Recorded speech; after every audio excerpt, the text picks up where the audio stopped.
Now this is question from AIPMT 2014, again on photoelectric equation. When the energy of incident radiation is increased by 20%, the kinetic energy of photoelectrons emitted from a metal surface increased from 0.5 to 0.8. The work function of the metal is.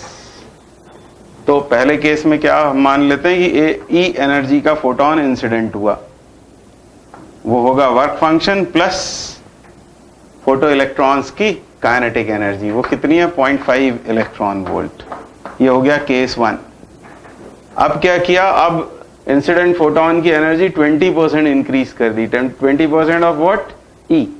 ई का 20% यानी ई bye 5, यानी अब नई energy कितनी हो गई? E plus E bye 5, that is 6 E bye 5. और ऐसा करने पर वर्क फंक्शन तो उतना ही रहेगा. काइनेटिक एनर्जी फोटो इलेक्ट्रॉन्स की वो 0.8 इलेक्ट्रॉन वोल्ट हो गई. हमको चाहिए वर्क फंक्शन, तो या तो सब्स्टिट्यूशन से इसको सॉल्व करेंगे, आप चाहें तो ई की वैल्यू यहां पुट कर देते हैं. ये इक्वेशन 1 है और ये इक्वेशन 2. अब हमको एलिमिनेट करना है ई को. ई को एलिमिनेट करेंगे तो हमको आंसर 5 इलेक्ट्रॉन वोल्ट में मिल जाएगा. In place of E we can write 5 plus 0.5 electron volt. Electron volt unit है उसे मैंने छोड़ दिया. Is equal to 5 plus 0.8. अब इसको बस सॉल्व कर देना है. 6 का अंदर मल्टीप्लाई हुआ, 6 5 प्लस 3 हो जाएगा. ये इज इक्वल टू, ये क्रॉस मल्टीप्लाई 5 का 5 प्लस 4 बन जाएगा. ये अब ट्रांसफॉर्म करें तो 5 इक्वल टू हो गया 4 minus 3, that is 1 electron volt. And so the answer must be B. अब ये है AIPMT 2014 का ही क्वेश्चन, परसेंटेज चेंज से रिलेटेड है. If the kinetic energy of the particle is increase to 16 times its previous value, the percentage change in de Broglie wavelength of the particle is. तो percentage change के सवालों को कैसे करते हैं ये सीखने के लिए हम इसे स्टेप्स में करते हैं, और ये पूरी फिजिक्स में कहीं भी इस तरह की प्रॉब्लम बनाई जा सकती है, किसी भी टॉपिक में, किसी भी चैप्टर में. तो अब हम स्टेप 1 सोचें. सबसे पहले वो ये कि परसेंटेज चेंज हमें निकालना किस में है. तो हमसे पूछा percentage change in de Broglie's wavelength. तो सबसे पहले तो यही हमें सोचना चाहिए, परसेंटेज चेंज किस में चाहिए. तो ऐसा लिख लेंगे, percentage change in de Broglie's wavelength is final wavelength upon initial wavelength minus 1 into 100%. ये हमारा आंसर है, ये हमसे पूछा हुआ है. ये स्टेप 1 हो जाती है. उसके बाद अब हम ये देखेंगे कि किन दो क्वांटिटीज के बीच में बात हो रही है. किसमें चेंज बतलाया हुआ है? काइनेटिक एनर्जी में. और वेवलेंथ में चेंज पूछा हुआ है, ये हमें आंसर करना है. तो हम दोनों के बीच रिलेशन सोचेंगे. तो रिलेशन ये है, आपको याद आ जाएगा, de Broglie wavelength is h upon root of 2m e energy के बराबर. यानी हमको रिलेशन ऐसा मिला. h और m तो कांस्टेंट रहेगा. जब हम काइनेटिक एनर्जी बढ़ाएंगे तो m और e तो कांस्टेंट है, ये नहीं बदलेंगे. ये है मास पार्टिकल का और ये प्लैंक्स कांस्टेंट है, तो ये तो कांस्टेंट रहेंगे.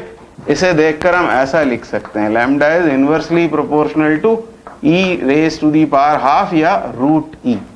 और जब ऐसा रिलेशन मिल जाएगा तब हम तीसरी स्टेप में इसे निकालने की कोशिश करेंगे. लैम्डा 2 अपॉन लैम्डा 1 हम क्या लिख सकते हैं?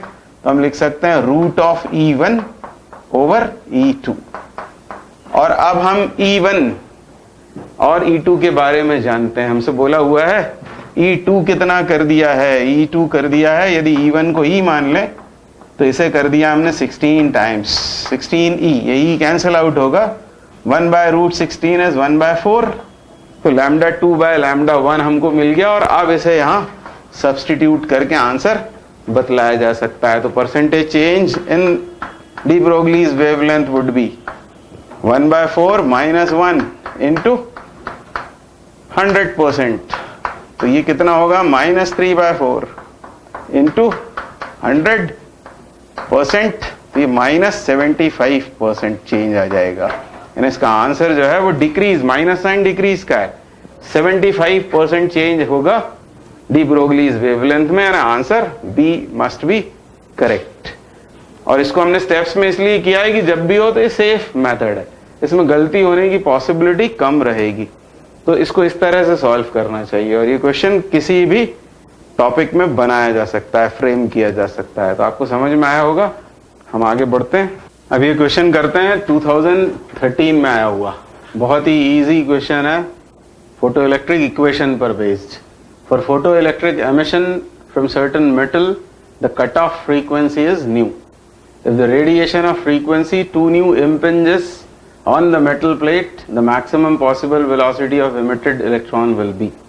तो सीधे सोचें, इस इक्वेशन को ध्यान में लाएं। एच न्यू, ये इंसिडेंट फोटोन की energy is equal to H nu naught, ये न्यू नॉट होती है threshold frequency, plus half M V maximum square, maximum kinetic energy, क्योंकि हमसे वेलोसिटी पूछी इसलिए ये लगाएंगे। अब हमसे क्या बोला हुआ है यहाँ पर, जो फोटोन इंसिडेंट किया है उसकी फ्रीक्वेंसी हमको दे रखी है, मतलब न्यू, इस इक्वेशन के हिसाब से न्यू दे रखा है 2 न्यू के बराबर, और ये जो है new not threshold cut off frequency ये दे रखी है न्यू। बस इनको सब्स्टिट्यूट करके इसमें से वी मैक्सिमम स्क्वायर कैलकुलेट करेंगे, तो ये कितना होगा 2h nu is equal to h nu plus half M V maximum square. इसको इधर ट्रांसपोज करें तो ये एच न्यू हुआ, 2 का मल्टीप्लाई m से डिवाइड, तो ये बना v मैक्सिमम स्क्वायर, तो v maximum is equal to हो जाएगा root of this, root of 2h nu by m। तो आंसर सी क्लियरली दिखाई पड़ रहा है, यही इसका करेक्ट आंसर है। अब ये AIPMT 2013 का क्वेश्चन करते हैं। The wavelength lambda e of an electron and lambda p of a photon of same energy e are related by। तो आपको याद आया होगा कि ऐसा ही सवाल हम पहले भी कर चुके हैं, और ये भी आपने ऑब्जर्व किया होगा कि हर साल जनरली ऐसा होता है कि एक सवाल आता है फोटो इलेक्ट्रिक इक्वेशन पर बेस्ड और दूसरा होता है डी ब्रोगलीज या फिर एक्सरे पर। तो 2 क्वेश्चन जनरली इस चैप्टर से आते हैं। अब इसको सॉल्व करते हैं। क्या बोला हुआ है हमसे कि एक इलेक्ट्रॉन है और इलेक्ट्रॉन की वेवलेंथ बोली हुई है लैम्डा ई, और एक फोटोन है उसकी वेवलेंथ बोली हुई है लैम्डा पी। हमको और एनर्जी दोनों की सेम है, हमको उन दोनों वेवलेंथ्स के बीच रिलेशनशिप बताना है। तो इलेक्ट्रॉन के लिए हम क्या लिखेंगे, डी ब्रोगलीज वेवलेंथ इलेक्ट्रॉन की, उसको हम लिखेंगे h upon root of 2me energy की टर्म्स में। और फोटॉन्स की जब बात होती है तो energy E is equal to hc by lambda हम लगाते हैं, तो lambda photon is equal to हो जाएगा hc अपॉन E के बराबर। अब हमको रिलेशन इनके बीच निकालना है, तो यहाँ इसकी स्क्वेयरिंग करके E का वैल्यू इसमें सब्स्टिट्यूट करते हैं। इसकी स्क्वेयरिंग करें तो ये होगा lambda E square is equal to h square upon 2me, और E को यहां से लाकर यहां सब्स्टिट्यूट कर देते हैं। E is equal to hc upon lambda p, तो यहां होगा hc और ये लैम्डा p ऊपर चला जाएगा, ये h से h कैंसिल आउट होता है, और अब इनमें रिलेशन आ जाएगा क्योंकि ये h 2m c ये सब कांस्टेंट्स हैं, Planck's constant, mass of electron, speed of light, ये कांस्टेंट है, मतलब हम लिख सकते हैं lambda E square is directly proportional to lambda P, और यही इसका आंसर होना चाहिए। ये यहाँ दिखाई पड़ रहा है, lambda P is proportional to lambda E square and so A is the correct answer. अब ये कर रहे हैं AIPMT 2012 का question. Monochromatic radiation emitted when electron in hydrogen atom jumps from first excited state to the ground state. It radiates a photosensitive material. The stopping potential is measured to be 3.57 volt. The threshold frequency of the material is। तो ये concept की mixing इसमें कर दी गई है, photo electric equation भी use होगा और थोड़ा सा हाइड्रोजन स्पेक्ट्रम।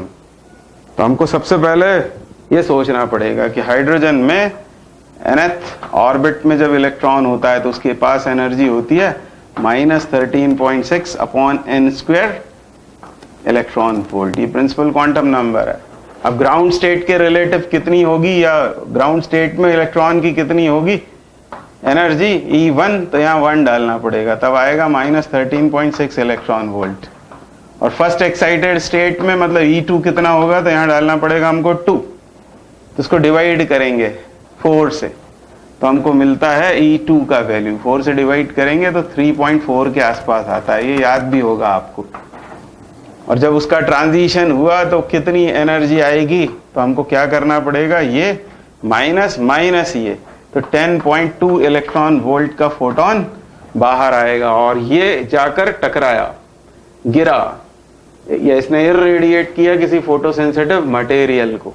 तो अब आ जाएंगे फोटो इलेक्ट्रिक इक्वेशन पर। ये फोटोन की एनर्जी है, इंसिडेंट फोटोन की energy 10.2 electron volt is equals to, ये क्या, वर्क फंक्शन प्लस यहां पर क्या आएगा, मैक्सिमम काइनेटिक एनर्जी आती है, या आता है स्टॉपिंग पोटेंशियल, वो हमको दिया है 3.57 वोल्ट, तो ये हो जाएगा 3.57 EV के बराबर, इलेक्ट्रॉन वोल्ट। अब फाई आ गया, वर्क फंक्शन आ गया इलेक्ट्रॉन वोल्ट में, इसको माइनस करेंगे 10.2 माइनस 3.5, तो ये 6.6 के आसपास आता है, इतने इलेक्ट्रॉन वोल्ट, ये आ गया फाई का वैल्यू। अब फाई आने के बाद में फाई क्या होता है, तो ये होता है h not, h not is 6.6 electron volt है ये, तो इलेक्ट्रॉन वोल्ट को हम बदलेंगे जूल में, ताकि ये फ्रीक्वेंसी फिर हर्ट्ज में आ जाए, इसलिए तो इलेक्ट्रॉन वोल्ट का हम बनाएंगे जूल, तो 1.6 इंटू 10⁻⁻19, तो न्यू नॉट कितना हो जाएगा, तो ये होगा 6.6 into 1.6 into 10⁻⁻19 upon Planck's constant 6.6 into 10⁻34, ये कैंसिल आउट होता है, ये ऊपर जाएगा, 19 है, ये 34 है, मतलब 15 बचेगा, 1.6 इंटू 10⁻15 हर्ट्ज, ये इस क्वेश्चन का आंसर होना चाहिए। तो यही है उसकी थ्रेशोल्ड फ्रीक्वेंसी जो हमको चाहिए थी उस मटेरियल की, फोटोसेंसिटिव मटेरियल की, 1.6 इंटू 10⁻15 hertz, and so option C is the correct one. अब ये AIPMT 2012 का ही question, a 200 watt sodium street lamp emits yellow light of wavelength 0.6 micrometer. Assuming it to be 25% efficient in converting electrical energy into light, the number of photons of yellow light it emits per second is, तो उसकी power दे रखी है 200 वाट, पर वो केवल 25% efficient है electrical energy को light में कन्वर्ट करने के लिए, यानी इसका 25% निकालें तब हमको मिलेगी इफेक्टिव पावर। तो इफेक्टिव पावर इसका 25%, यानी 200 इंटू 25/100, यानी 50 वाट जैसा वो काम करेगा। केवल इतनी एनर्जी या इतनी पावर कन्वर्ट होगी लाइट में, और 50 वाट का मतलब होता है 50 जूल पर सेकेंड, एक सेकेंड में 50 जूल। हमको क्या बताना है, number of photons of yellow light it emits per second, ये आ गई है एनर्जी 50 जूल पर सेकेंड, और इसके करस्पॉन्डिंग हमको पता करना है कितने फोटॉन्स होंगे, तो n into HC by lambda लगा देते हैं यहाँ पर, HC अपॉन P, क्योंकि हमको वेवलेंथ मालूम है तो HC बाय लैम्डा ही लगाना पड़ेगा, HC अपॉन लैम्डा, और लैम्डा दिया है 0.6 माइक्रोमीटर, यानी इसको सॉल्व करेंगे, इसको कन्वर्ट करेंगे मीटर में, और अब n के लिए इसे सॉल्व करेंगे तो अपने आप वो आंसर किस में आ जाएगा, सेकंड में, नंबर है तो पर सेकंड में आंसर आ जाएगा, इनफैक्ट पर सेकंड में आंसर आ जाएगा। तो बस इसको सॉल्व कर देना है, n is equal to 50 into 0.6 into 10⁻⁻6 upon HC, H is 6.6 into 10⁻⁻34, और C 3 इंटू 10⁸, और ये सब SI में चल रहा था इसलिए फिक्र करने की कोई जरूरत नहीं, इसे आपको बस सॉल्व करना पड़ेगा। तो एक डेसिमल तो यहाँ से हटाएं और अब आगे सॉल्व करें, तो ये हो गया 11 टाइम्स कैंसिल, बाकी सब 10 की पावर्स हैं, 34 और ये 8, तो -26 आएगा, -26, ऊपर 26 -6 यानी 20 बन जाएगा, rest is 50 upon 11 into 3 33 into 10⁻20, ये इसका आंसर होना चाहिए, 50 अपॉन 33, यानी ये इसका आंसर है। 50 upon 33 is approximately 1.5 and so A is the correct answer. अब ये AIPMT 12 की प्रॉब्लम बहुत ही आसान है. Light of two different frequencies whose photons have energies 1 electron volt and 2.5 electron volt respectively illuminate a metallic surface whose work function is 0.5 electron volt successively, यानी बारी बारी से. Ratio of maximum speeds of emitted electrons will be. तो हम ये recall करें, energy incident light की is equal to work function plus, अब क्योंकि यहाँ बात हो रही है स्पीड्स की इसलिए इस फॉर्म में उसे लिखेंगे. हमको ये इसी वेलोसिटीज का ही हमको रेशो चाहिए. तो अब पहले केस में हम क्या देख रहे हैं, 1 इलेक्ट्रॉन वोल्ट एनर्जी का फोटोन गिरा, वर्क फंक्शन है 0.5 इलेक्ट्रॉन वोल्ट प्लस हाफ ये मास है इलेक्ट्रॉन का, या इसको हम लिख लेते हैं V1 स्क्वायर. तो यहां से हमको मिल गया half m V1 square equals to 0.5 electron volt. ये पहली इक्वेशन हो जाएगी. सिमिलरली दूसरे केस में वो 2.5 है, यहाँ 2.5 आएगा, 0.5 इधर जाएगा तो 2 बन जाएगा, तो वो आएगा 2 इलेक्ट्रॉन वोल्ट. ये इक्वेशन 2. और यहां क्या लिखना होगा हमें, हाफ m V2 स्क्वायर. और अब डिवाइड कर देते हैं, हमको रेशो चाहिए, डिवाइड करेंगे तो हाफ m कैंसिल आउट होता है, यहाँ आएगा V1 square upon V2 square equals to half ये अपॉन 2 यानी 1/4 हो जाएगा, तो V1/V2 हो जाएगा 1/2 यानी 1:2. ये इसका करेक्ट ऑप्शन है ए. अब ये AIPMT 2011 का क्वेश्चन है, थ्योरेटिकल फोटो इलेक्ट्रिक इफेक्ट के लॉज पर बेस्ड. तो इस क्वेश्चन के बहाने हम लॉज रिवाइज कर लेंगे. Photo electric emission occurs only when the incident light has more than a certain minimum. तो आंसर तो इसका आपको पता है, फ्रीक्वेंसी, क्योंकि क्या लॉ है कि हर मेटल के करस्पॉन्डिंग एक फ्रीक्वेंसी होती है और एक वेवलेंथ होती है. इन दो, इसे क्या कहते हैं, थ्रेशोल्ड फ्रीक्वेंसी, इसे कहते हैं threshold wavelength. Photo electric effect होने के लिए इंसिडेंट लाइट की फ्रीक्वेंसी इस थ्रेशोल्ड फ्रीक्वेंसी से ज्यादा होना चाहिए और इंसिडेंट लाइट का वेवलेंथ थ्रेशोल्ड वेवलेंथ से कम होना चाहिए. ये दो लॉज हैं, इसी से हमको आंसर मिल गया, क्योंकि कहा था उसने more than a certain minimum. Wavelength हो नहीं सकता, फ्रीक्वेंसी ही इसका आंसर है. अब इंटेंसिटी पावर की बात करें तो इंटेंसिटी और पावर ये दोनों भाई भाई हैं, कजिन्स हैं. दोनों का लेना देना इंसिडेंट एनर्जी से. जितनी ज्यादा एनर्जी इंसिडेंट होगी मतलब उतने ही ज्यादा फोटॉन्स इंसिडेंट हुए, उतने ही ज्यादा इलेक्ट्रॉन्स निकलेंगे. फोटो इलेक्ट्रिक करंट को अफेक्ट करती हैं ये दोनों चीजें. वो फोटो इलेक्ट्रिक इमिशन होगा या नहीं इसको तय करने वाली क्वांटिटीज नहीं है. तो हमको चेक इन दोनों को करना था और उसमें से आंसर हमें ये मिल रहा है. सो सी इज द करेक्ट आंसर. अब करते हैं AIPMT 2011 का एक क्वेश्चन, बहुत ही ट्रिकी अच्छा क्वेश्चन है. In photo electric emission process from metal of work function 1.8 electron volt the kinetic energy of most energetic electrons is 0.5 electron volt. The corresponding stopping potential is. तो कुछ बच्चे सोचेंगे कि ये दो क्वांटिटीज जुड़कर 2.3 आंसर होगा, कुछ सोचेंगे घटा दो 1.3 वोल्ट करेक्ट लगा दो. ऐसा नहीं करना चाहिए. हम हमारी फिजिक्स पे भरोसा करें, हमारे कॉन्सेप्ट्स पर. यहाँ लिखा हुआ है most energetic electrons is 0.5 electron volt, मतलब क्या दी है उसकी मैक्सिमम काइनेटिक एनर्जी. और हम जानते हैं half m v maximum square मतलब मैक्सिमम काइनेटिक एनर्जी ये स्टॉपिंग पोटेंशियल की तो बराबर होती है. स्टॉपिंग पोटेंशियल इसी का मेजर है. ये इक्वेशन यहां लगेगी, साथ में QV फॉर्मूला लगेगा. ये इलेक्ट्रोस्टैट्स का फॉर्मूला, वर्क डन का फॉर्मूला. हमको यहां पर ये दोनों इस्तेमाल करने हैं. ये कितना हमको दिया हुआ है, ये दिया हुआ है 0.5, ये चीज ये दी हुई है 0.5 इलेक्ट्रॉन वोल्ट. और हमको ये V0 फाइंड आउट करना है. ये E कैंसिल आउट होता है यूनिट में से, तो V0 आ गया कितना 0.5 वोल्ट, यानी स्टॉपिंग पोटेंशियल 0.5 वोल्ट है. तो इसका करेक्ट आंसर 0.5 वोल्ट है अनएक्सपेक्टेडली, क्योंकि ये लगता है कि ये सही होने चाहिए. ये सही इसका आंसर है.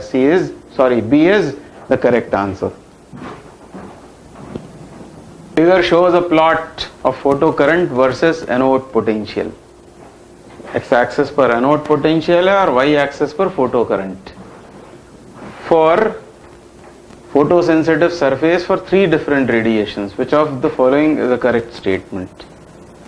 तो हमसे बात हो रही है यहाँ पर इंटेंसिटी की और फ्रीक्वेंसी की, और कर्व्स कंपेयर हो रहे हैं A N B, B C. तो पहले हम ये समझ लेते हैं कि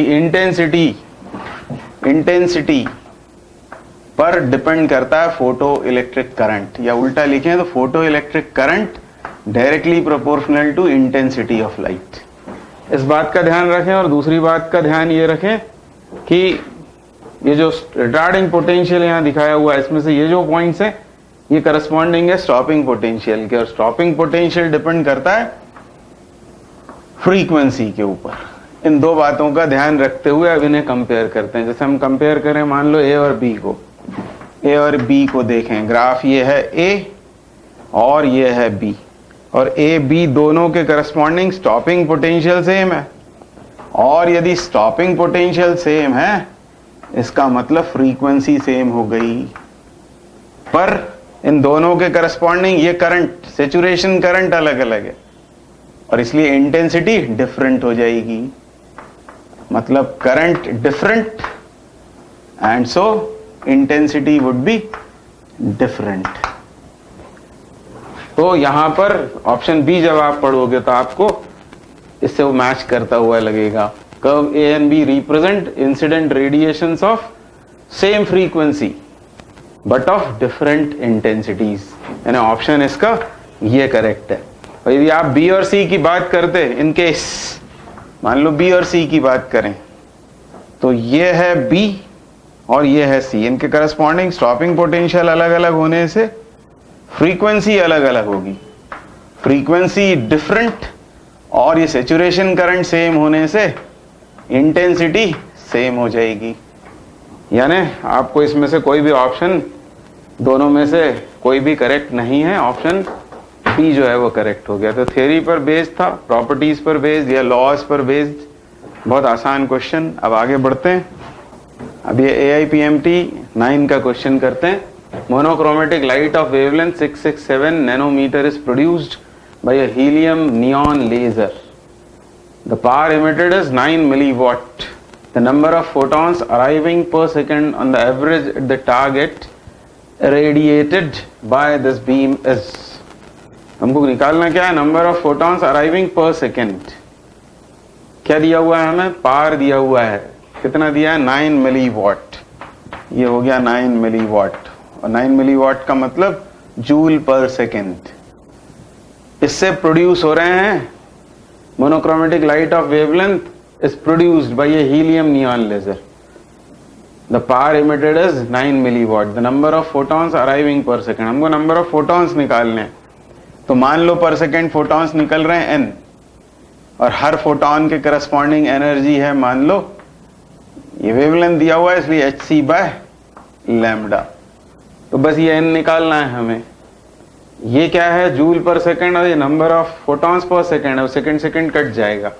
बस n के लिए इसे सॉल्व करना है ना. n इक्वल टू हो जाएगा 9 × 10⁻³ इंटू वेवलेंथ 667 नैनोमीटर, तो उसका मीटर में कन्वर्शन अपॉन hc 6.6 × 10⁻³ इंटू 3 × 10⁸. तो ये नंबर निकल आएगा. अब इसको सॉल्व करने के लिए अप्रॉक्सीमेटली इसे 10 मानकर इससे कैंसिल कर देते हैं. डेसिमल लगा हालांकि इसमें, तो ये 66 होता मान लो, तो 6.6 है, एक 10 ऊपर कर देता हूं पहले मैं. अब डिवाइड कर दें इसको, तो ये 10 टाइम्स कैंसिल हो जाएगा. अब ये 3 से ये 3 कैंसिल आउट हो गया. यानी नंबर के नाम पर सिर्फ एक ही बचता है, वो है 3. बाकी सब 10 की पावर्स हैं. इन सबको हम सॉल्व करें, अरेंज करें, तो 34 में से 8 जाने पर ये बचेगा -26, 26 -26. ये ऊपर जाएगा तो ये मिलकर 28 हो जाएगा, और 28 में से 12 ये सब्ट्रैक्ट होगा, यानी 16. 3 × 10⁻16. तो ये इसका आंसर होना चाहिए. तो B is the correct option. ये 2008 की प्रॉब्लम करते हैं।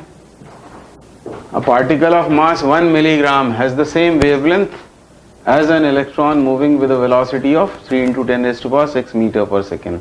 The velocity of the particle is, ये डी ब्रोगली वेवलेंथ पर डिपेंड करता हुआ सवाल है। डी ब्रोगलीज वेवलेंथ लैम्डा क्या होता है? वो होता है h अपॉन p और p होता है mv। अब यहाँ एक पार्टिकल है और एक है इलेक्ट्रॉन, और क्या कहा है हमसे? Same wavelength. वेवलेंथ सेम हो गई, h तो कांस्टेंट होता ही है दोनों पार्टिकल्स के लिए, प्रोडक्ट सेम हो जाएगा। मतलब हम लिखेंगे mp पार्टिकल का मास इंटू पार्टिकल की velocity is equals two electron का मास इंटू इलेक्ट्रॉन की वेलोसिटी।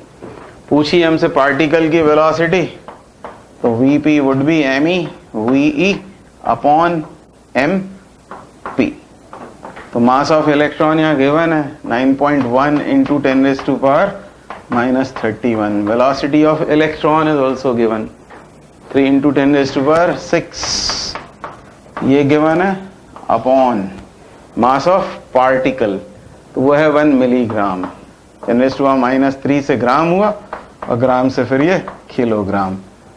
ये -6 और ऊपर जाएगा तो इसको बनाएगा 12, और 12 बनाने के बाद ये 31 में से 12 हमको सब्ट्रैक्ट करने पड़ेंगे, यानी कितने बचेंगे? वो 19, और ये आ रहा है 27.3।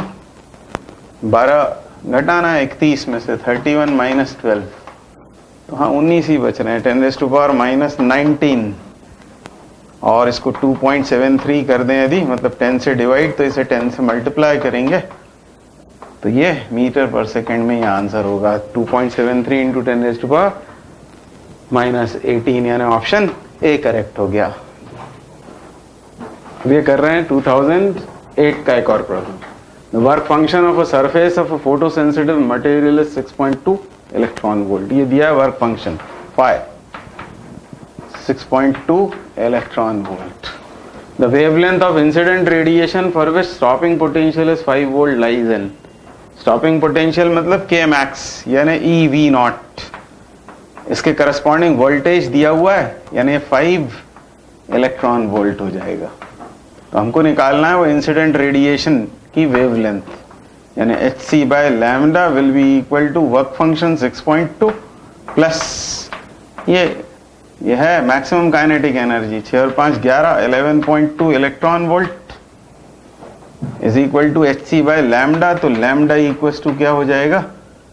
H C upon this much. H मतलब 6.6 into 10 raised to power minus 34, 6 into 10 raised to power 8 into 10 raised to power 8, ये velocity of light upon 11.2 electron volt का ये जूल, तो लैम्डा आएगा मीटर में, और जब ये मीटर में आ जाए तो इसको एंगस्ट्रॉम में कन्वर्ट कर लेंगे मीटर में आंसर आने के बाद, और फिर देखेंगे इलेक्ट्रोमैग्नेटिक स्पेक्ट्रम में कहां पर ये वेवलेंथ लाई कर रही है, तो आपको आंसर मिलने वाला है x ray reason.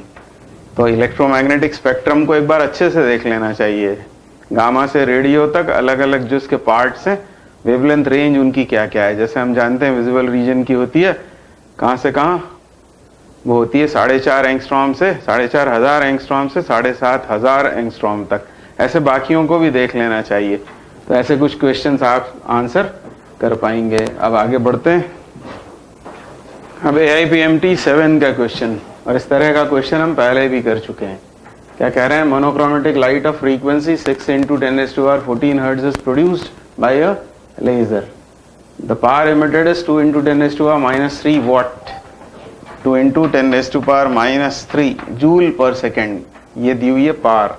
The number of photons emitted on the average by the source per second, तो जैसा हम करते थे यहाँ पर कर लेंगे number of photons per second, और यहाँ फ्रीक्वेंसी ऑफ ईच फोटॉन यानी h न्यू।